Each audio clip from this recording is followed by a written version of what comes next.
Are you a Californian thinking of relocating to Georgia? Well, stick around because I'm about to interview one of my favorite agents from there, and she's going to tell you a little bit about what you need to know before you go. Okay, great. Kimberly, it's so lovely to have you on the channel. Thank you so much for being here. Oh, Kelly, it's an absolute pleasure. Thank you for having me. Yeah. So I did an episode on where Californians are migrating to, and Georgia is definitely one of the hot spots, and you are smack dab in the middle of one of the places folks are going. So tell us what that's been like for you. So we were one of those people, right? We were in California and we made that move. So random, Georgia. For us, we thought it was random. The people across the street from us, the same time we were selling our house in the Sacramento area, they were also relocating to Georgia. Looking at Georgia, seeing the lower housing prices, seeing a more reliable and strong economy, local economy, it makes it an appealing state to go to. But it's very random. I mean, I had no idea when we were putting this move into our lives that it was going to be a trend, but it certainly has become one. What part of Georgia are you in? So I'm in the Augusta area, and Augusta is on the tip top part of Georgia. So literally, the city of Augusta is split in two, and Augusta, the traditional Augusta, is on the Georgia side, and then North Augusta is in South Carolina, and we're divided by the Savannah River. And we were actually the second city to be founded in the state of Georgia, the first being Savannah. And it's all because of the Savannah River. So, what do you find that is the most common point of confusion for folks who are transplants to your area? I mean, you're Like, one, so like misconceptions or yeah, things that people just totally screw up, all or of the maybe both. above. All of the Okay. above. You're moving to a place where tradition and sports play a huge factor in people's lives. Now, that's true for lots of places in our country, but there are some rivalries you should know about when you move here, because if you're not into college football, you basically don't have a social life on the nights that college football is going on. And when I say that, I'm not even joking. Literally, you're either a Clemson fan or you're a Georgia Bulldogs fan. And that's it. And you either have your colors on your door and you've got your bulldog out or your tiger out, or you are a transplant and everybody knows it. And it seems so odd. Now, I have to say I'm delighted that Fort Gordon is here, because we have a lot of military coming in with a lot of other sports teams, and there's a lot of national flavor. And for me to see the Ravens and the football team formerly known as a name I cannot say in Washington, that warms my heart because that's where I'm originally from. So we're seeing more sports diversity, but yes, the Georgia Clemson thing is real and you need to respect it. And I say that with a lot of grace towards me, because I didn't get it. Like, I literally went to a party and there were very dainty young women, Southern belles, having a little wine and talking about football. And I mean, talking about football like a man. And I was like, wow, where am I? You know, like this is for real. That's one thing. Another misconception, well, I mean, we hear this all the time, but to understand it is important. Um, Southern hospitality is real. Southern charm is real. You need to know what you're stepping into. You're stepping into their world. And, you know, they say, bless your heart. It doesn't mean a good thing. It No, means, it oh, does not. you silly young girl. You just stay here a couple more years and you'll find out what we're talking about. You know what I mean? There's some dismissiveness of people who come into the South and don't know the history, don't know the traditions, don't write their thank you cards. Thank you cards are a real thing here. And, don't be surprised if people literally walk into your backyard. So I was about a week into living here, and I live in a pretty private community, and my neighbors just walked into my house with gifts, but I was not ready. Like, I did not have my face on, as they like to Oh, say.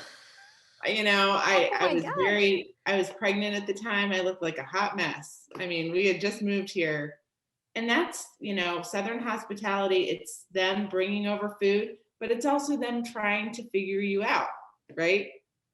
What's the best way to find out who your neighbor is? Go bring them something. Exactly. Get in that So, house. Look around. I mean, it's real. It's real, and I love it. I mean, because I'm a social person, it didn't bother me. But if it's something that does bother you, you should know. It could Right. happen. Yeah. So, You just turn around and there's your neighbor standing there with Brown Betty. oh yes, that's for sure. I definitely got the Californian is here. Mm, So if you're moving from California, you do need to know that they're aware that people are coming to their state and they don't know if they like it yet. They're nervous. I mean, they're nervous that it could change everything. yep. And that's And so, understandable. and I think that's what I mean also about Southern hospitality and respecting it. It's like, get to know the area you're moving to. I would say this about anybody or any place to anybody that's thinking of moving, way out of where they are from. I mean, literally get a book and check out the history of the state you're moving to. Check out the history of your town. Find out the good things and bad things that have happened there and make sure you're okay with it. I mean, Right. truly get to know the community you're joining, because it will only go well with you. They'll see that you got to know them a little bit, and Right. that'll touch their heart. I mean, one way to get to a southerner is letting them know the great authors or the great actors or the great politicians that came from their town, and they Mhm. will love you forever. They'll love you forever. So yeah. Nice. Nice. And that makes sense. You don't want to feel like people are invading your town just because the housing prices are lower than where you came from and it's a cost of living decision. They actually want to feel like you want to be there to be part of the community. Yes, completely. And I say this to my investors too. I'm working with an investor right now. My husband and I want to invest in the community. I think investors who are looking for a place to spend their money wisely and to make a good return, that's great. But if you are coming in to do that and you're not looking like, what's the good we can do around here? Like, we're putting our money here. What else can we do that can bless this area? And Right. not just be someone that takes, that is really important because people are watching, and the community is small enough that people know who bought what house and what are they doing with it, who bought that little, commercial real estate piece on the corner, what are their plans for it, is it good, are we going to like it, did they go through all the steps to get it approved, all that stuff. It's important. So, what about new construction? How's that showing up there? So new construction is a big deal here. Maybaum and Blanchard and Calhoun are the two local, initially real estate companies, or actually I think initially development companies that have gotten into real estate. But their main concentration is developing, parts of the CSRA. So the CSRA stands for the Central Savannah River Area. But these two companies, and then now we have major national builders coming in, are doing these master plan communities, much like we've seen in California, but a little more thoughtful, to be honest, because they don't want to change. They keep a lot of trees, and they keep, yes, right, I agree too. They don't build up to the road. They leave a line of trees on the road. So sometimes you're driving in Georgia and you think there are no communities, but they're literally behind a hedge of trees. Oh my God, that's brilliant. It's It's beautiful. so beautiful. So you feel like you're on this beautiful, quiet road, and maybe there's a little bit of traffic, but it feels wonderful. And then you realize you've got these gorgeous little communities hiding, hiding just a turn away. So I'm curious if somebody is thinking about investing and then renting these kinds of places, what do rents go for on these types of homes? We're seeing rental prices for like a full house rental, like long term you're talking about, right? Yep. Long-term rentals. I mean, you're seeing it comparable to cities. I haven't done a ton of research on what a long-term rental is picking up, but in my cursory observation, a 2,700 square foot house is going for about 2,300 a month. So that's So comparable.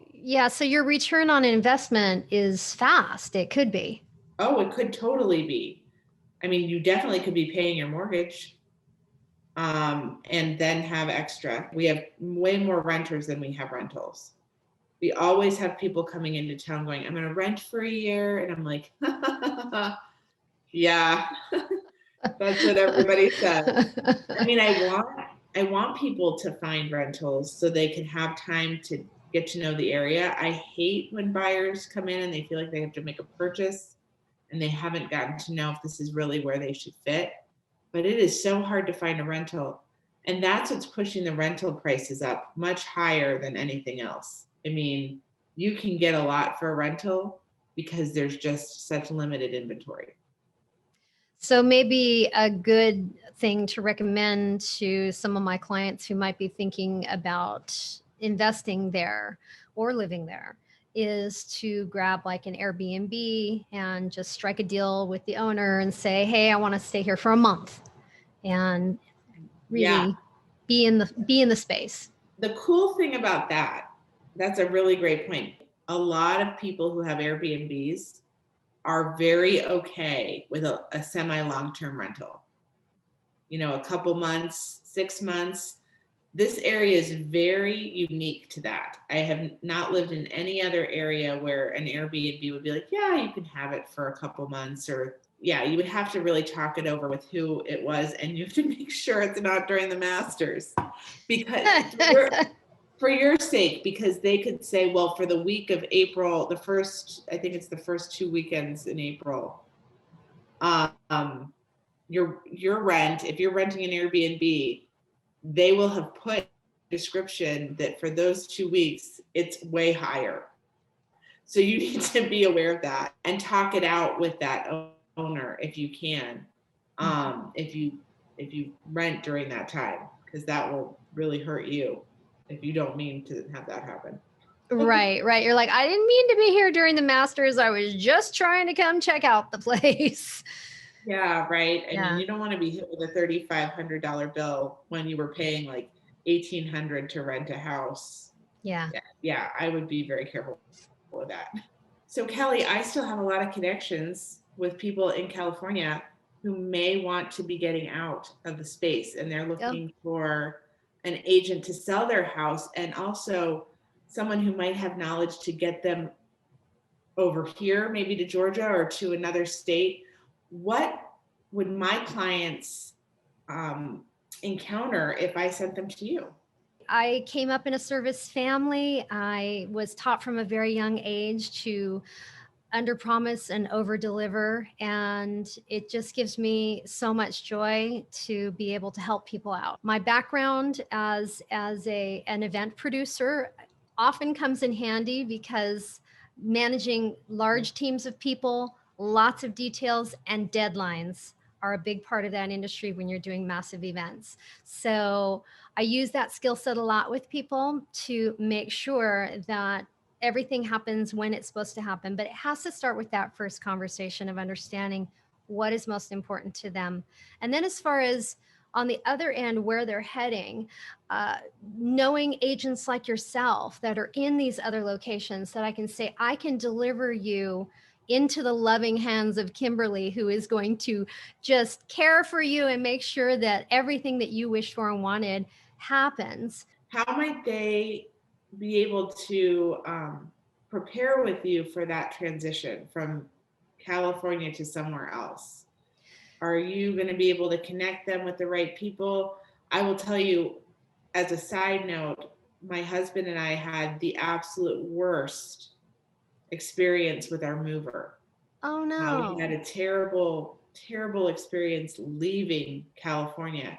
So, how might you help my clients get from point A to point B? Absolutely. Well, it begins with a conversation and determining what's most important to them and their time frame.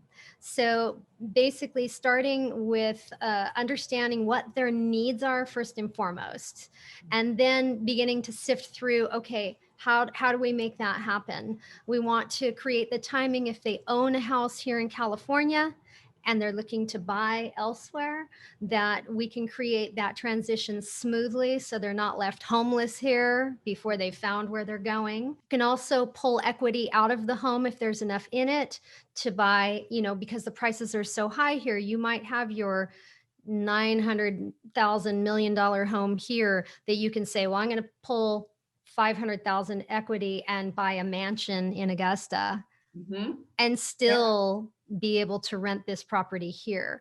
So, my family, I was taught from a young age that real estate acquisition is one of the best ways to build wealth. So I'm very grateful. My parents have retired comfortably because they were wise enough to invest in properties. And so I would always advise that if you don't have to sell, that's Yeah. something seriously to look at. But you need to be paired with someone who knows what they're doing, and really look at a community. There are some what we call opportunity zones, zones that are not yet flipping but are about to flip. So you'll find properties that are cheaper, and then you really have to look at how much you decide to invest into the property, because you can over fix a property for the neighborhood. You may want to do it over time. This may be a very smart investment, at a low price point. Do, we call it safe, sound, and secure fixes, where you're really fixing it up for a long-term rental until you start seeing those property prices come up where you're like, it's ready for a full flip. And then you're going to see maximum return on your investment if you decide to sell. So having those conversations, I would encourage anyone, that's coming to you, to be paired with someone on the other side that knows where those communities are and doesn't get too excited and start grabbing cheap property, not knowing whether the market is going to give you the value that you need when you need it. Absolutely. That's very, very sound advice. And that's one of the, if not the key reason why pairing them with a great agent who knows these things and has that service heart is essential because, it's very easy for people to get tempted by low prices and then find themselves in a really bad situation. There's a place in Georgia called, Blue Ridge, Georgia, and it is happening. In fact, if you want to get my little tip on somewhere you should look to move and make some money, and already some of the houses are starting to get very pricey, but it's a little artist community up in the Blue Ridge Mountains. It's absolutely gorgeous. It is super trendy. A lot of hipsters are moving up there. And I think that we're going to see house prices in the Blue Ridge region just skyrocket. I mean, they were already, it was already a desirable area. So there were some homes up there that were expensive, but now, I mean, that's a little hidden gem. And right now it's 2020, it's January 2021. So I don't know how long the longevity of this video is, but that's a place I would check out if you're a mountain person. So, Kimberly, I think you have a gift for our guests. I do. We have this great relocation guide. You can click on the link in the description below this video, and it's completely free. It gives you a little bit of an overview of the area that I serve, and it's going to tell you a little bit about how many hospitals in the area, job security, places you should look at, great communities to live in. So we'd love to give that to you, and we're excited to offer it. Excellent. Thank you so much. And by the way, for those of you who have not yet seen my video on Californians leaving California for places like Georgia, click on this video right here and check it out. And Kimberly, thank you so much for being on the channel. I really appreciate it. Absolutely, Kelly. This was quite a joy. Thank you for having me. Aw, bye. Bye. That was awesome, dude!